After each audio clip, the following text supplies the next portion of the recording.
seeing that ex-lover. Have you ever fallen for someone where you thought they were the one? Even if it was for a slight instance and then it did not work out.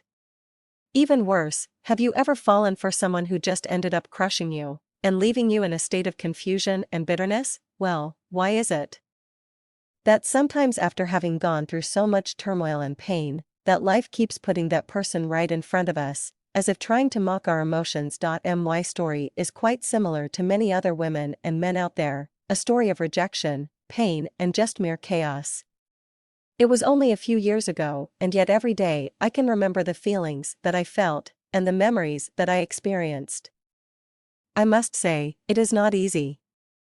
It was hard enough to get over the person, especially since I had to see them every day. Avoidance and ignoring them can work so much, but after a while I was forced to interact and talk to them. Nothing is ever the same, but once you move on or think you have, why is it that life will just by some coincidence or maybe even on purpose put them right in front of you and make you question yourself? Am I really over them?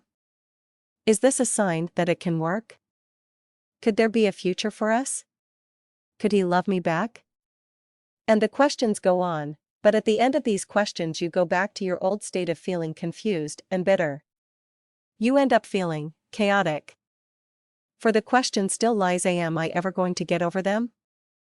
Or will they still keep popping into my life no matter how far I want to get away from them? Some days can be good, the days where you feel, yes, I'm totally over them, I even like someone else, but other days, well, they feel quite awful. Why was I so stupid? Why did I fall for them in the first place? And why the hell can't I get over them? I personally spent the last year distancing myself from this person. Yes, I talked to him less, we could have been friends, but I would not let myself open up to him again. It would have caused too much pain. I even managed to be a safe distance away from him, enough to forget my feelings for him and start liking someone else. I was pleased in the last month when I realized every party I went to, he could never attend to me. It was a sign telling me you never have to worry about him again. And then, in a split second, that changed. Yesterday, whilst walking down the road, I saw him, surrounded by girls, all delirious to be given attention by him.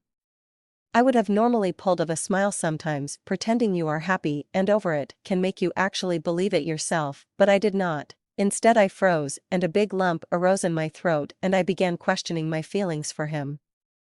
He saw me. After a while of staring at him, I waved the kind of wave the queen waves, very stone-like and forced. Then I walked away feeling ill by what had just happened, which was a total of nothing in the physical world, and yet everything had been stirred in my emotional being. Oh, this made me think after a long time, why is it that life curses us with images of people we wish to forget? And I think the answer is, because it knows it's going to stir us, move us, and make us feel human again. It wants to prove to us that, hey, you are not an island after all, you are a person. And that note, I think what life does is give us a chance to go and tell them, that person, the one or the person you thought was the one, that you did actually love them, and that they did actually crush you when they hurt you, or did not love you back, or even just tricked you. Since sometimes it is good to spill it all out and yell and shout and tell them how you felt, no matter how much it kills your pride, because afterwards, maybe, just maybe, you won't have to keep questioning yourself when you see them again.